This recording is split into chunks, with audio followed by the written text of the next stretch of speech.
Voilà, aujourd'hui ensemble, nous allons voir les avantages et inconvénients des partenariats. En effet, si vous êtes chef d'entreprise ou vous travaillez en tant qu'auto-entrepreneur, il faut savoir que tôt ou tard, vous allez vous poser cette question. Est-ce que je vais travailler avec des partenaires ou pas? Et aussi, quels sont les avantages et les inconvénients de travailler avec des partenaires. Donc, il faut savoir que, quel que soit votre choix, il y aura des points positifs, il y a des points négatifs. Aujourd'hui, nous allons voir pourquoi vous devez travailler avec des partenaires, les avantages et aussi les désavantages, ou plus ou moins, on peut dire les inconvénients de travailler avec des partenaires.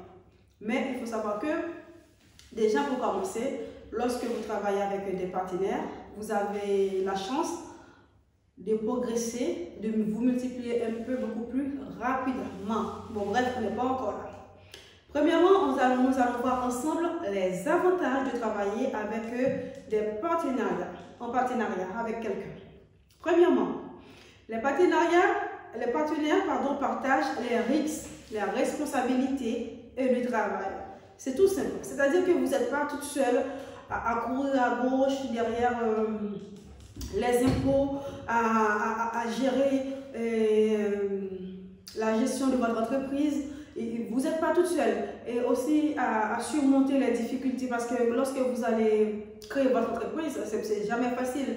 Je ne peux pas dire à quelqu'un que créer une entreprise c'est facile parce qu'il y a des choses que vous n'allez pas maîtriser de coup et il y a des choses aussi que vous n'allez jamais maîtriser. Donc, vous devez faire appel à quelqu'un d'autre. Par exemple, pour moi, c'est du côté de la comptabilité. Bon, déjà, j'aime pas trop les chiffres, à vous dire. Donc, il faut que je fais appel à un comptable pour pouvoir m'aider. Donc, je ne peux pas gérer ça.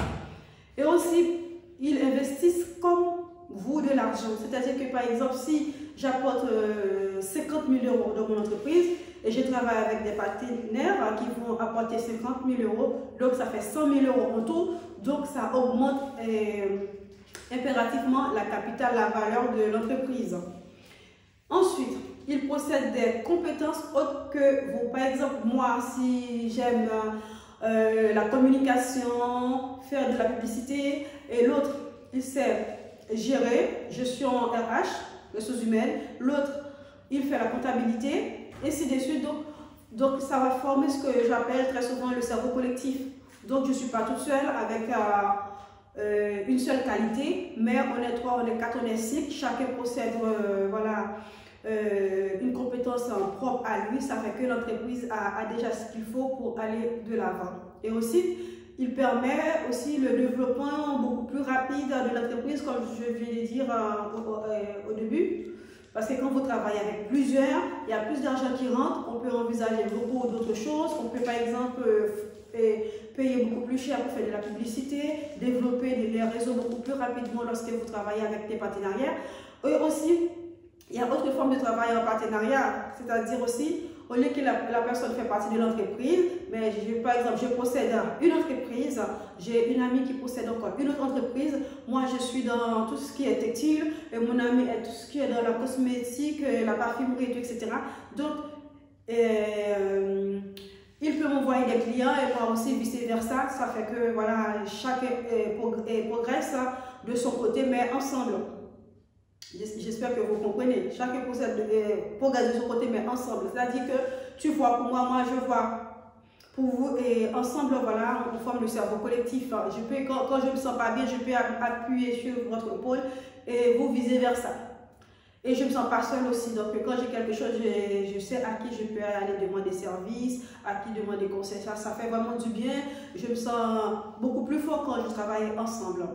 Et aussi, vous êtes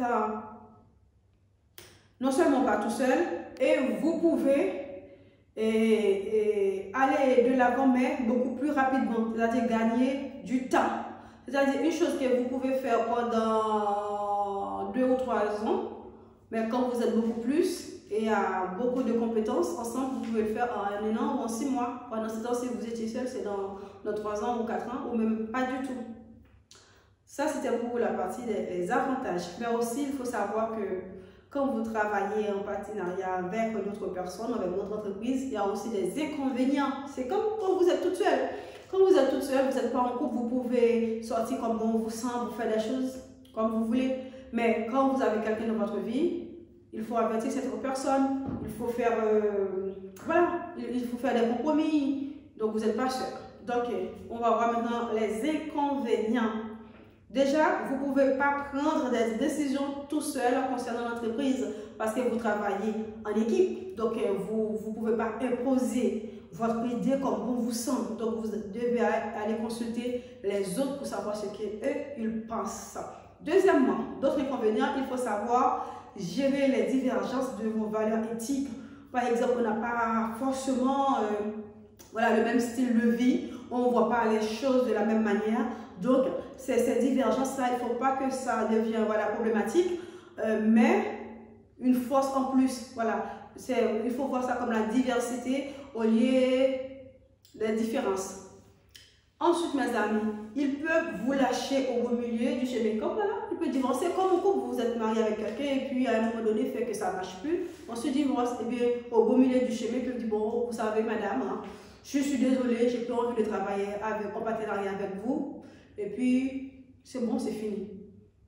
Et oui, malheureusement, ça arrive et même très souvent. Et aussi, ils ont leur mot à dire dans la prise des décisions concernant l'entreprise. Comme j'avais dit tout à l'heure, vous ne pouvez pas imposer, boum, votre idée comme une impératif. Non, vous devez les écouter, qu'est-ce qu'ils en pensent de ce que vous avez pensé, de ce que vous avez envie de faire. Et aussi, il faut prendre tout ça en considération. Qui veut dire que vous devez travailler ensemble, trouver des compromis. Voici ce que je pense, voici ce qu'ils pensent, et puis ensemble, qu'est-ce qu'on peut tirer des deux pensées, et puis pour aller de l'avant.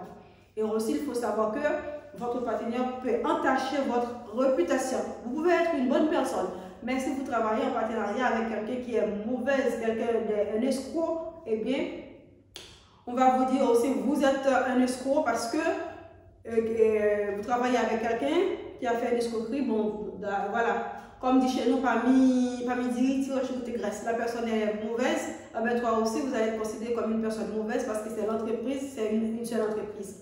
Voilà, donc tout ça, il faut faire la balance, balancer les deux côtés, le pour et le contre. Et puis aussi, il faut savoir que travailler en partenariat avec quelqu'un, ce n'est pas une décision à prendre à la légèreté, avec, voilà, sur le coup des émotions. Vous venez juste de, par exemple, sur un salon, vous venez juste de rencontrer quelqu'un aussi qui dit, tu travailles dans la textile, tu travailles dans la parfumerie, moi aussi j'aime bien, etc. Allez, ensemble, nous allons faire notre business. Non, stop, ça c'est de l'émotion, parce que tout le monde, l'environnement fait qu'on pense comme ça, et tout, etc. Il faut prendre votre temps pour étudier la personne et aller prendre des rendez-vous avec cette personne, et comment cette personne se comporte, comment cette personne voit la vie, comment cette personne pense, et quels sont les réseaux là, de cette personne. Et allez parfois même aller sur internet, déjà sur Facebook, et voir les styles de photos que cette personne pose, ces sujets de conversation, pour avoir une idée beaucoup plus avancée sur cette personne, avant de vite faire signer des contrats, etc., de travailler avec cette personne, sinon vous allez regretter. Et j'ai envie de vous dire, malgré toutes ces précautions, il y a toujours des surprises, il y a des choses que vous ne pouvez pas anticiper. Donc, quand il s'agit de vous-même, de votre entreprise, de votre famille, il faut toujours faire le pour et le contre. Ne laissez pas quelqu'un entrer dans votre vie comme ça, n'invite pas tout le monde chez vous, n'explique pas à tout le monde votre vie, comment vous fonctionnez, etc. Donc, à long terme, ça peut être vraiment désavantageux. Donc, travailler en partenariat avec quelqu'un, il faut vraiment vous poser et faire le bon choix. Il ne faut pas précipiter, il ne faut pas agir, il ne faut pas vous agiter en précipitation. Non, il ne faut pas vous précipiter, non, pas du tout. Il faut vous poser, patience, aller lentement, mais sûrement, parce que quand il s'agit de votre entreprise, c'est votre vie, c'est votre projet, c'est votre voilà, bébé. Donc, il faut faire vraiment très, très attention pour vous, les autres entrepreneurs, les entrepreneurs. Voilà, c'est bien de travailler en partenariat, mais pas avec n'importe qui, j'ai envie de vous dire. Et sur ce, je vous souhaite bonne chance et bon courage. Être chef d'entreprise, ce n'est pas une chose facile, mais aussi ce n'est pas difficile. Il faut vouloir, c'est pouvoir. Ok? Et à très bientôt.